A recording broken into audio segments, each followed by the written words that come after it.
তুমি রমজান এলে রাখো না রোজা, দিনকে করো আঘাত, পয়সা কড়ির নেই তো অভাব, দাও না তো যাকাত। ঠিক কিনা? রমজান এলে রাখো না রোজা, দিনকে করো আঘাত, পয়সা কড়ির নেই তো অভাব, দাও না তো যাকাত। তুমি ইমানদারির বড়াই করো, নেই তোমার ঈমান, তুমি ইমানদারির বড়াই করো, নেই তোমার ঈমান। তুমি কেমন মুসলমান, তুমি কেমন মুসলমান? নামাজের সাথে নাই পরিচয়, মানো না কোরআন, নামাজের সাথে নাই পরিচয়, মানো না কোরআন। তুমি কেমন মুসলমান, তুমি কেমন মুসলমান? ঠিক না? আমাদেরকে বানাইলেন কে? জোরে বলেন কে? কার হাতে? আল্লাহ নিজের হাতে। আমার আল্লাহ পাক নিজে হাত দিয়ে কুদরতি ভাবে লেপে লেপে আমাদের চক্ষুটা বানায়, লেপে লেপে আমাদের জবানটা বানাইছেন, মুখটা বানাইছেন, কপালটা বানাইছেন। শুধু তাই নয়, যার কারণে আল্লাহ পাক বলেন ফানাফাখতু ফীহি মির রূহি, আমি আল্লাহ পাক রব্বুল আলামিন আমার রূহ থেকে আমার বান্দার রূহটাকে আমি আল্লাহ পাক তার দেহের মধ্যে ঢুকে দিলাম। বান্দার দেহের মধ্যে আল্লাহ পাক রব্বুল আলামিনের রূহ থেকে রূহটা ফুঁকে দিয়ে দিলেন। আল্লাহ পাক রব্বুল আলামিন যার কারণে মহব্বত করে বলেন লাকাদ খালাকনাল ইনসানা ফি আহসানি তাকওয়িম। এত সম্মান এত মর্যাদা আল্লাহ পাক দিলেন। এ মুসলমান খুব বুঝবেন, এত মর্যাদা আল্লাহ পাক অন্য কোন জাতিকে দেয় নাই।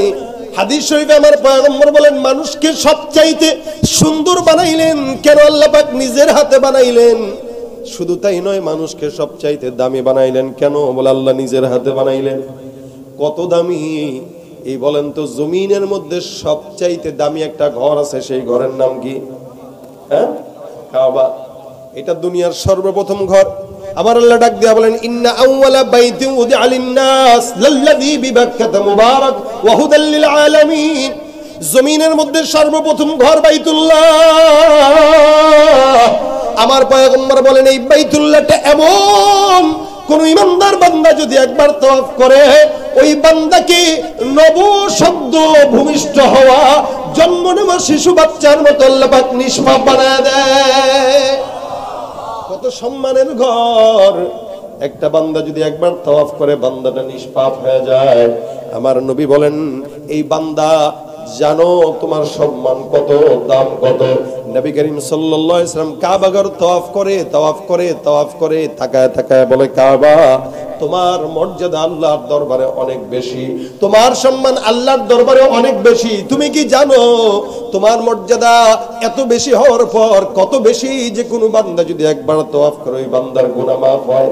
কিন্তু তুমি কি জানো তোমার চাইতেও একদল আছে যার কাম আল্লাহর দরবারে তোমার চাইতেও বেশি। আমার নবী কাবার দিকে তাকায় তাকায় ডাক দিয়ে বলে কাবা, তোমার চাইতেও আরেকজনের সম্মান বেশি। সেই বান্দাকে, তারা কে জানো? দুনিয়ার জমিনের মধ্যে একজন আদনা থেকে আদনা ঈমানদার। আমার নবী ডাক দিয়া বলেন ওই ঈমানদার যার অন্তরের মধ্যে একদম সরিষা দানা পরিমাণ ঈমানের নূর থাকবে।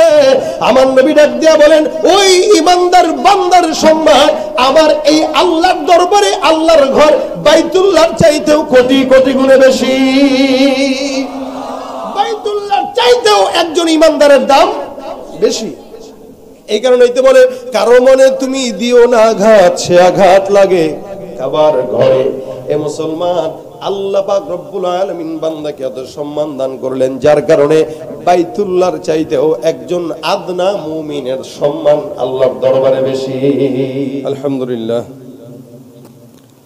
পূর্ব গঙ্গাবর্দী সিদ্দিকিয়া হাফিজিয়া নুরানি মাদ্রাসা এতিমখানার উদ্যোগে আয়োজিত 25তম বার্ষিক ওয়াজ মাহফিলের আজকের সম্মানিত প্রধান অতিথি, দিনপ্রিয় ইসলাম প্রিয় ভাইরা, সভাপতি সহ আজকের মাহফিলের উপস্থিত দূর দূরান্ত থেকে আগত দিনপ্রিয় ইসলাম প্রিয় ভাইরা, আল্লাহ পাকের দরবারে লাখো কোটি শুকরিয়া যে রব্বে কারীম আমাদেরকে দ্বীনি মজমায় ইমানে কিছু মুযাকারায় শামিল হবার তৌফিক দান করেছেন। কালিমাতুশ শুকর আদায় করি, জবান খুলে সকলে বলি আলহামদুলিল্লাহ। যতগুলো মানুষ আছেন আওয়াজকে যদি স্বতঃস্ফূর্ততার সাথে দিতেন, আমার বিশ্বাস এর চাইতেও 3 গুণ আওয়াজ বেশি হতো। কিন্তু আপনারা কি কথা বুঝতেছেন না, নাকি গরম লাগতেছে, নাকি ক্ষুধা লাগছে, কিছু বুঝতে পারতেছি না আমি। দুরূদ শরীফের পড়ার জন্য তালকিন দিলাম আপনাদেরকে যে দুরূদ পড়েন। আপনারা চুপচাপ 4-5 জন 10 জন পড়ছেন, বাকিরা চুপ, জবান বন্ধ করে বসা। আলহামদুলিল্লাহ বলতে বললাম, সেটাও অনেকেই চুপচাপ বসা। আমার উপরে কোনো মতে আপনাদের কোনো কারণে কষ্ট আছে? আজকের মাহফিলে আসার কারণে আপনাদের কষ্ট লাগতেছে? বা এই মাহফিলটা আসছেন, এটা কি নিয়ত কি ভালো না খারাপ? সওয়াবের নিয়তে আসছেন তো? আচ্ছা, সওয়াবের জন্য কি জবান বন্ধ রাখতে হয় না খুলতে হয় একটু? আরো একবার বলেন আলহামদুলিল্লাহ। যারা দাঁড়ায় আছেন, যদি জায়গা থাকে বসে যান। দেখতে খারাপ দেখায়, গরমের সময় গায়ে গায়ে লেগে বসতে বলবো না, তবে যতটুকু জায়গা থাকে ততটুকু জায়গাগুলো পূর্ণ করে বসেন। প্রত্যেকটা মজমার একটা সৌন্দর্য আছে কিনা বলেন তো? এই কোরআনের মজমার সৌন্দর্য হইল লেগে লেগে বসা, জায়গা করে দেওয়া। আল্লাহ পাক কোরআনে বলেন, ফাফসাহু ইয়াফসাহিল্লাহু লাকুম। কেউ যদি দুনিয়াতে কোনো মুমিনের জন্য জায়গা করে দেয় কোনো মজলিসে, তো আল্লাহ পাক জান্নাতে তার জন্য জায়গা করে দিবেন। এই যে সুবহানাল্লাহ বললেন, কেউ বলছেন কেউ বলেন নাই, এখনো বলতে হবে যে আরেকবার, এটাও বুঝতেছে না। আচ্ছা, আমাদের চায়ের দোকানগুলোতে গ্রামগঞ্জে খেলা দেখায় না? হ্যাঁ, আপনাদের এলাকায় দেখায়? আচ্ছা, চায়ের দোকান লাগে না, মোবাইলেও তো বান্দারা দেখে। যখন ফুটবল খেলা হয়, ক্রিকেট খেলা হয়, আপনারা যখন খেলাটা দেখেন, আচ্ছা গোল মারে কোথায়? যেই দেশে খেলা হয় ওই দেশে। উদাহরণ মনে করেন খেলা হচ্ছে লন্ডনে, লন্ডনে গোল হইল, চিল্লায় কে? এই যে এই এলাকার বলা। ওই এক পাগলে গোল মারছে আমেরিকায়, পাগলে গোল মারছে সিঙ্গাপুরে অথবা আর্জেন্টিনায়, আরেক পাগলে চিল্লায় বাংলাদেশে। এই কি বলে আমি গোল দিতেছি চিল্লাইস বলে? এটা বলে কেউ? এই যে দিলাম দিলাম দিলাম, যে চিৎকার দে, গোল বলে চিৎকার দে, কেউ বলে এটা? না, অটোমেটিক তার পারফরমেন্স দেখে চিল্লায়। দুনিয়াতে যদি সাধারণ একটা খেলার জন্য গলা ফাটায় চিৎকার দিতে পারেন, জান্নাতের মজলিসে বসে আল্লাহর জন্য, জান্নাতে গাছ হওয়ার জন্য সুবহানাল্লাহ আলহামদুলিল্লাহ বলতে পারবেন না? আওয়াজ দিয়ে বলেন আলহামদুলিল্লাহ, আরো জোরে বলেন আলহামদুলিল্লাহ। যতক্ষণ বসা থাকবেন ততক্ষণ আওয়াজ হবে কি হবে না? কেমনে হবে? বিড়ালের মতো না সিংহের মতো? সিংহের আওয়াজ কি বিড়ালের মতো হয়? কিরকম হয়? সিংহের মতোই হয়। আওয়াজটা একটু দিয়ে দেখান তো, সিংহের আওয়াজ কেমন হয়? নারায়ে তাকবীর, আও জোরে নারায়ে তাকবীর। কারা কারা জওয়ান আছেন হাতটা তুলে দেখান দেখি। মাশাআল্লাহ, সবাই জওয়ান, মুরব্বিও জওয়ান।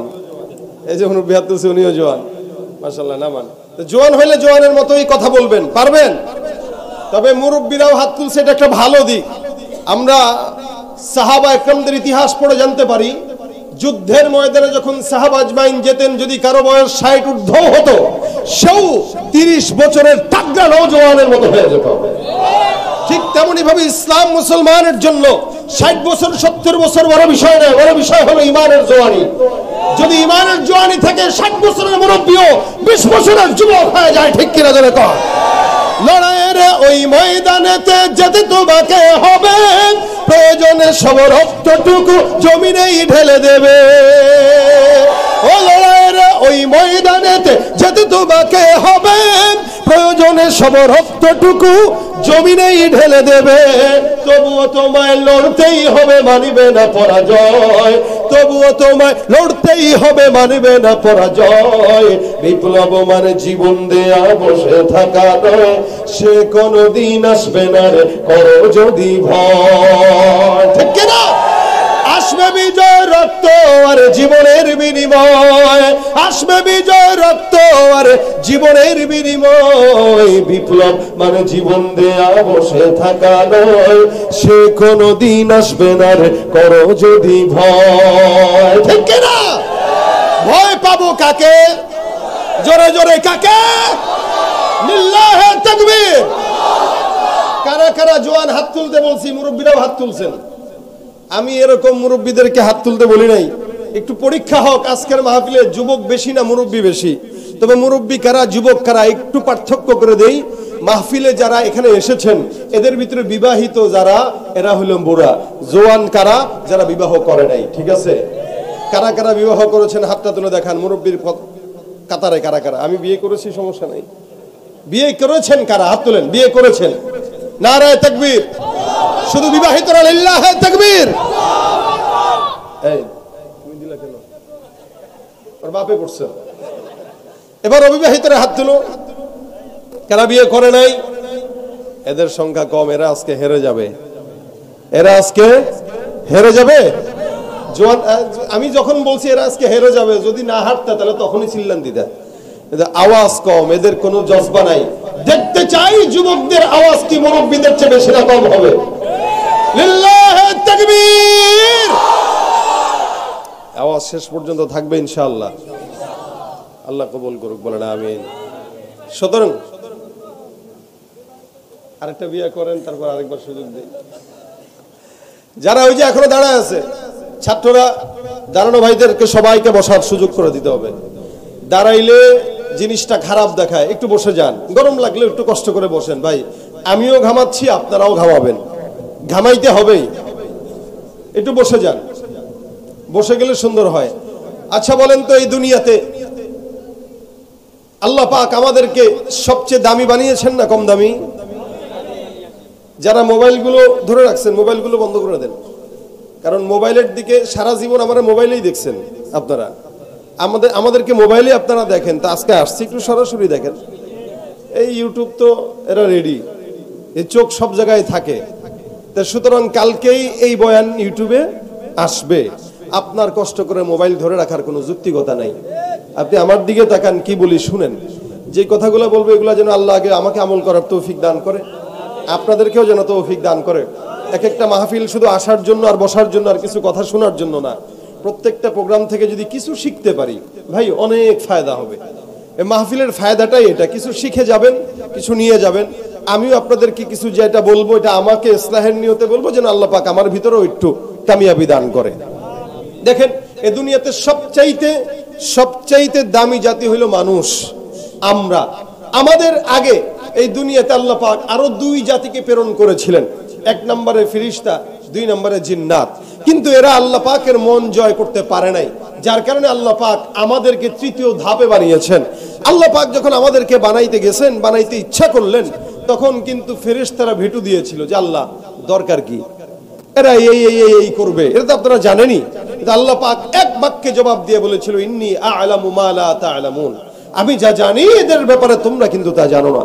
এই যে আজকের এই মজমাকে যখন আল্লাহ পাক রব্বুল আলামিন দেখতেছেন যে গরমের ভিতরেও দোকানপাট বন্ধ করে কিছু কিছু বান্দারা এখানে দ্বীনি কিছু মুজাকারা বলার জন্য, শোনার জন্য বসছে, এই মুহূর্তে আল্লাহ পাক আসমানের ফেরেশতাদেরকে সাক্ষী রেখে বলছেন, এই ফেরেশতারা তাকায় দেখো, ওইদিন তো বলেছিলা এদেরকে দিয়ে কোনো কাজ হবে না। গরমের মধ্যেও দোকান বন্ধ করে, কাজ বন্ধ করে, ঘুম বাদ দিয়ে দ্বীনের মজমা শোনার জন্য, বয়ান শোনার জন্য যারা বসছে, তোমাদেরকে সাক্ষী রেখে বললাম আমি আল্লাহ আজকে এদের সব গুনাহ মাফ করে দিলাম। আল্লাহ পাক আগে জিজ্ঞাসা করবেন, এরা কি জান্নাত দেখছে? বলে না। জান্নাত দেখছে? না। জাহান্নাম দেখছে? না। আমাকে দেখছে? না। তোমাকে দেখছে? নবীদেরকে দেখছে? বলে না। কাউকে দেখে নাই। তো চায় কি? ফেরেশতারা কয় আল্লাহ তোমাকে চায়। তো কিছু না দেখার পরেও আমাকে চায়? বলে হ্যাঁ। কিভাবে? বলে তোমার নবী তোমার কথা বলেছেন, তোমার উপর বিশ্বাস করেছে, ঈমান এনেছে, এত কিছুর পরে না দেখেই তোমাকে চায়। আল্লাহ বলে যে বান্দা আমাকে না দেখে চায়, ওই বান্দাকে আমি আল্লাহ পাক এই মুহূর্তে মাফ করার ঘোষণা করে দিলাম। শুধু তাই নয় যে সুবহানাল্লাহ বললেন। দেখেন, রাসূল করিম সাল্লাল্লাহু আলাইহি ওয়াসাল্লাম বলেন, বান্দা যখন কোন দুনিয়ার মজমার মধ্যে বসে যায় দ্বীনি বয়ান শোনার জন্য, আল্লাহর হাবিব বলেন হাফফাতহুমুল মালাইকা, চতুর্দিকে আল্লাহর ফেরেশতারা একজন আরেকজনের গায়ের উপরে উঠে উঠে এই জায়গাটাকে আল্লাহ আরশ পর্যন্ত ঘেরাও করে নিয়ে যায়। আল্লাহর হাবিব বলেন নাযালাত আলাইহিমুস সাকিনা, আসমান থেকে এই জায়গাটায় আল্লাহ পাক সরাসরি রহমত আর বরকত দান করতে থাকে। সুবহানাল্লাহ। রাজুলে শুধু তাই না, কত দামি বানিয়েছেন। এই যে সুবহানাল্লাহ বললেন, এই সুবহানাল্লাহটা বলার কারণে আল্লাহ পাক জান্নাতে একটা গাছ লাগাই দিয়েছে। তার মানে কত দামি বান্দা, বান্দার প্রত্যেকটা পদক্ষেপে, প্রত্যেকটা জবানে আল্লাহ পাক বান্দাকে কি দেয়? নেকি দেয়। আল্লাহ পাক কত দামি বানাইছে। ফেরেশতারা আল্লাহ পাকের এই বান্দাকে সৃষ্টি করার আগে আল্লাহর কাছে বলেছিল আল্লাহ দরকার নাই, কিন্তু আল্লাহ পাক দেখায় দিয়েছেন এরা একদিকে মারামারি করবে, আরেকদিকে কিছু বান্দা রাত জেগে ইবাদত করে আল্লাহর কাছে চাবে। হে মুসলমান, আসমান জমিন যা কিছু আছে আল্লাহ পাক এগুলো 6 দিনে বানাইছেন, বেশি সময় লাগে নাই। আচ্ছা বলেন তো 6 দিন না 6 সেকেন্ডও লাগতো আল্লাহ যদি চাইতেন? মুহূর্তে চোখের পলকের আগেও হয়ে যাওয়ার সম্ভাবনা ছিল, কিন্তু 6 দিন কেন? আল্লাহ পাক বান্দারা বুঝাইলেন যে আমি আল্লাহ পারলেও বানাই নাই, কারণ ধীরে ধীরে কাজ, এটা আমি আল্লাহর আদত।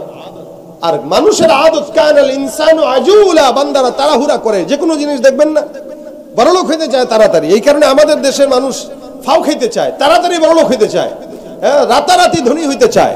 আল্লাহ পাক বলেন না, মানুষের আদত মানুষ তাড়াতাড়ি করা, কিন্তু আল্লাহর আদত এটা না। আল্লাহ পাক চাওয়ার পরেও 6 দিনে আসমান জমিন বানাইছেন। আর তোমাদের মতো মানুষকে আমি আল্লাহ পাক রব্বুল আলামিন কুন ফায়াকুন দিয়া বানাই নাই। আসমান জমিন যা কিছু আছে আল্লাহ পাক শুধুমাত্র একটা আদেশ দিয়েছেন, হও, হয়ে গেছে। এই জন্য আল্লাহ পাক কোরআনে বলেন, ইন্নামা আমরুহু ইযা আরাদা শাইআন আন ইয়াকুলা লাহু কুন ফায়াকুন। সারা আসমান জমিনের মধ্যে যা কিছু আছে আমার আল্লাহ পাক রব্বুল আলামিন একটা আদেশ দিয়া বানাই দেন, কুন ফায়াকুন। আল্লাহ পাক যদি বলেন হও, হয়ে যায়। এই মুসলমান নবীর উম্মত খুব বুঝবেন, আসমান আদেশ দিয়া, জমিন আদেশ দিয়া, পাহাড় আদেশ দিয়া, সমুদ্র আদেশ দিয়া, যা কিছু আছে সব শুধুমাত্র আল্লাহ পাক চাইলেন তো হয়ে গেল। আপনার মতো আমার মতো বান্দা যারা আছে, 3.5 হাত বডির মানুষকে আল্লাহ পাক হও বলার সঙ্গে সঙ্গে হয় নাই। আমার আল্লাহ পাক আগে ফেরেশতা পাঠিয়ে দিলেন জমিনের মধ্যে, এ জিব্রাইল যাও জমিন থেকে কিছু মাটি নিয়ে আসো, আমি আল্লাহ এমন এক দল জাতি বানাইতে চাই যাদেরকে আমি আল্লাহ পাক মাটি দিয়া বানায় দিব। আল্লাহর আদেশ পাওয়ার পর ফেরেশতা জিব্রাইল জমিনের কাছে আসলেন মাটি নেওয়ার জন্য। জমিন তাকে দেয় না। জমিন বলে, আল্লাহ তোমার কাছে বানা চাই এই জিব্রাইল থেকে। এ জিব্রাইল, আল্লাহর রাস্তে তুই আমার থেকে মাটি নিস না। জিব্রাইল ফেরেশতা ফেরত চলে যায়, আবার আরেক দল আসে, আবার আরেক ফেরেশতা আসে। আমার আল্লাহ পাক রব্বুল আলামিন সর্বশেষ যেই ফেরেশতাকে বললেন, এই ফেরেশতার নাম হলো আজরাইল, যাকে আল্লাহ পাক বান্দার জান কবজ করার জন্য নির্দিষ্ট করেছেন। এই মালাকুল মাউত ফেরেশতাকে আল্লাহ পাক পাঠিয়ে দেন, যাও জমিনের মধ্যে থেকে কিছু মাটি নিয়ে আসো। আমার ফেরেশতা আল্লাহ পাক রব্বুল আলামিনের আদেশে জমিন থেকে মাটি নেওয়ার জন্য তৈয়ার। জমিনের কাছে এসে বলতেছে জমিন দেওয়া লাগবে। জমিন বলে, তোমার কাছ থেকে পানাহ চাই। জিব্রাইল ফেরত গেলেন, ইসরাফিল ফেরত গেলেন, মিকাইল ফেরত গেলেন, আজরাইল কিন্তু ফেরত যাওয়ার না। আজরাইল ডাক দেয়া কহে, আমার আল্লাহর আদেশ মানা আমার জন্য শিরোধার্য। আল্লাহর ফেরেশতা আল্লাহর আদেশে জমিনের সব জায়গা থেকে মাটির টুকরা নিয়ে নিল।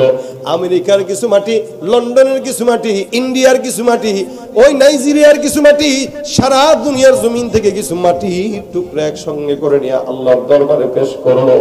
এই কারণেই তো কিছু মানুষ সাদা, কিছু মানুষ কালো, কিছু মানুষ লাল, কিছু মানুষ বেটে।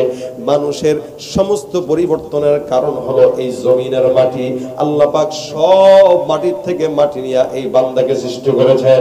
আমার আল্লাহ পাক রব্বুল আলামিন মাটি হাতের মধ্যে নিয়ে নিলেন। আসমানকে যেমন নাকি আল্লাহ পাক রব্বুল আলামিন বললেন কুন হয়ে যাও, আসমান হয়ে গেল, জমিন হয়ে গেল। মানুষ আল্লাহ পাক রব্বুল আলামিন বানাইলেন। এই মানুষকে বানানোর সময় আল্লাহ পাক রব্বুল আলামিন আদেশ দেন নাই। আমার আল্লাহ পাক ডাক দিয়া হাদিসে কুদসির মধ্যে বলেন, ইয়া বানি আদম খলাকতুকা বিয়াদাই, আমি আসমান বানাইলাম আদেশ দিয়া, জমিন বানাইলাম আদেশ দিয়া, পাহাড় বানাইলাম আদেশ দিয়া, কিন্তু বান্দা তোমাকে আমি আল্লাহ আদেশ দিয়া বানাই নাই। আমি আল্লাহ আমার নিজের কুদরতের হাত দিয়া বান্দা তোমাকে মহব্বত করে লেপে লেপে বানাইলাম। আমাদেরকে বানাইলেন কে? জোরে বলেন কে? কার হাতে? আল্লাহ নিজের হাতে। আমার আল্লাহ পাক নিজে হাত দিয়ে কুদরতি ভাবে লেপে লেপে আমাদের চক্ষুটা বানায়, লেপে লেপে আমাদের জবানটা বানাইছেন, মুখটা বানাইছেন, কপালটা বানাইছেন। শুধু তাই নয়, যার কারণে আল্লাহ পাক বলেন ফানাফাখতু ফীহি মির রূহি, আমি আল্লাহ পাক রব্বুল আলামিন আমার রূহ থেকে আমার বান্দার রূহটাকে আমি আল্লাহ পাক তার দেহের মধ্যে ঢুকে দিলাম। বান্দার দেহের মধ্যে আল্লাহ পাক রব্বুল আলামিনের রূহ থেকে রূহটা ফুঁকে দিয়ে দিলেন। আল্লাহ পাক রব্বুল আলামিন যার কারণে মহব্বত করে বলেন, লাকাদ খলাকনাল ইনসানা ফি আহসানি তাকওয়িম। এত সম্মান, এত মর্যাদা আল্লাহ পাক দিলেন। এ মুসলমান খুব বুঝবেন, এত মর্যাদা আল্লাহ পাক অন্য কোন জাতিকে দেয় নাই। হাদিস শরীফে আমার পয়গম্বর বলেন, মানুষকে সবচাইতে সুন্দর বানাইলেন কেন? আল্লাহ পাক নিজের হাতে বানাইলেন। শুধু তাই নয়, মানুষকে সবচাইতে দামি বানাইলেন কেন? বলে আল্লাহ নিজের হাতে বানাইলেন। কত দামি এই বলেন তো? জমিনের মধ্যে সবচাইতে দামি একটা ঘর আছে, সেই ঘরের নাম কি? হ্যাঁ, কাবা। এটা দুনিয়ার সর্বপ্রথম ঘর। আমার আল্লাহ ডাক দিয়া বলেন, ইন্না আউওয়ালা বাইতিন উদিআ লিন-নাস লাল্লাযী বিবাক্কাতা মুবারাক ওয়া হুদাল লিল আলামিন। জমিনের মধ্যে সর্বপ্রথম ঘর বাইতুল্লাহ। আমার পয়গম্বর বলেন, এই বাইতুল্লাহটা এমন, কোন ইমানদার বান্দা যদি একবার তওয়াফ করে, ওই বান্দাকে নবসদ্য ভূমিষ্ঠ হওয়া জন্ম নেওয়া শিশু বাচ্চার মতো আল্লাহ পাক নিষ্পাপ বানায় দেয়। কত সম্মানের ঘর! একটা বান্দা যদি একবার তওয়াফ করে, বান্দাটা নিষ্পাপ হয়ে যায়। আমার নবী বলেন, এই বান্দা জানো তোমার সম্মান কত, দাম কত? নবী করিম সাল্লাল্লাহু আলাইহি ওয়াসাল্লাম কাবা ঘর তওয়াফ করে তাকায় তাকায় বলে, কাবা, তোমার মর্যাদা আল্লাহর দরবারে অনেক বেশি, তোমার সম্মান আল্লাহর দরবারে অনেক বেশি। তুমি কি জানো তোমার মর্যাদা এত বেশি হওয়ার পর কত বেশি যে কোনো বান্দা যদি একবার তওয়াফ করে, ওই বান্দার গুনাহ মাফ হয়। কিন্তু তুমি কি জানো তোমার চাইতেও একদল আছে যার কাম আল্লাহর দরবারে তোমার চাইতেও বেশি। আমার নবী কাবার দিকে তাকায় তাকায় ডাক দেয়া বলে, কাবা, তোমার চাইতেও আরেকজনের সম্মান বেশি। সেই বান্দাকে, তারাকে জানো? দুনিয়ার জমিনের মধ্যে একজন আদনা থেকে আদনা ইমানদার। আমার নবী ডাক দেয়া বলেন, ওই ইমানদার যার অন্তরের মধ্যে একদম সরিষা দানা পরিমাণ ঈমানের নূর থাকবে।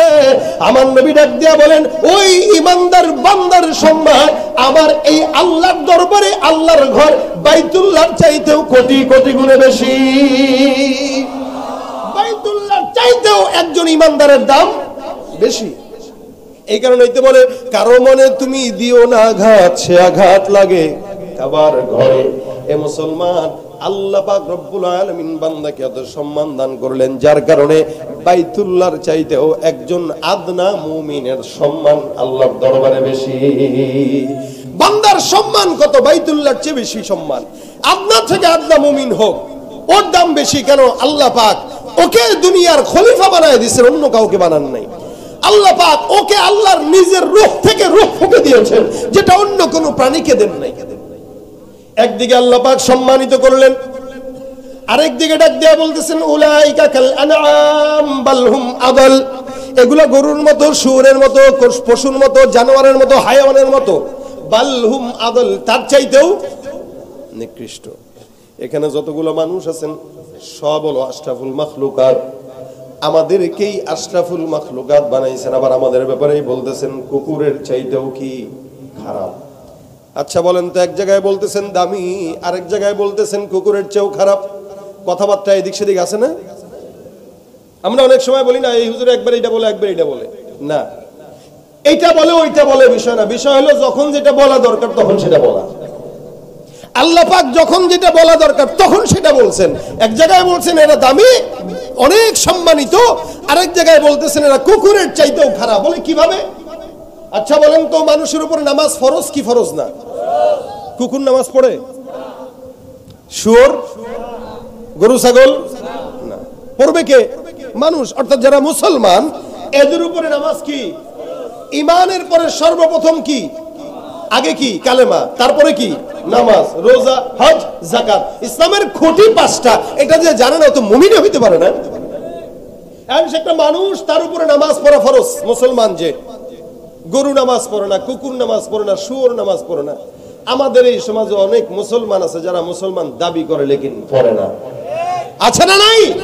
আল্লাহ বলে যে নিজেকে মুসলমান দাবি করলো, নামাজ পড়লো না, কুকুরেরও নামাজ নাই, গরু ছাগলেরও নামাজ নাই, সে মুসলমান হওয়ার পরে তার নামাজ নাই। তার মধ্যে আর গরু ছাগলের মধ্যে কোনো পার্থক্য নাই। তুমি রমজান এলে রাখো না রোজা, দিনকে করো আঘাত, পয়সা কড়ির নেই তো অভাব, দাও না তো যাকাত। ঠিক কিনা? রমজান এলে রাখো না রোজা, দিনকে করো আঘাত, পয়সা কড়ির নেই তো অভাব, দাও না তো যাকাত। তুমি ইমানদারির বড়াই করো, নেই তোমার ইমান ইমান, তুমি ইমানদারির বড়াই করো, নেই তোমার ইমান, তুমি কেমন মুসলমান, তুমি কেমন মুসলমান। নামাজের সাথে নাই পরিচয়, মানো না কোরআন, নামাজের সাথে নাই পরিচয়, মানো না কোরআন, তুমি কেমন মুসলমান, তুমি কেমন মুসলমান। ঠিক না? মুসলমানের উপরে কোরআন পড়া আবশ্যক, রোজা রাখা আবশ্যক, ঈমান আনা আবশ্যক। এটা যদি কোনো মুসলমান মানার পরেও সে নামাজ না পড়ে, কোরআন না পড়ে, সুন্নাত না মানে, ওর মধ্যে গরু ছাগলের মধ্যে কোনো তফাৎ নাই। সোজা কথা।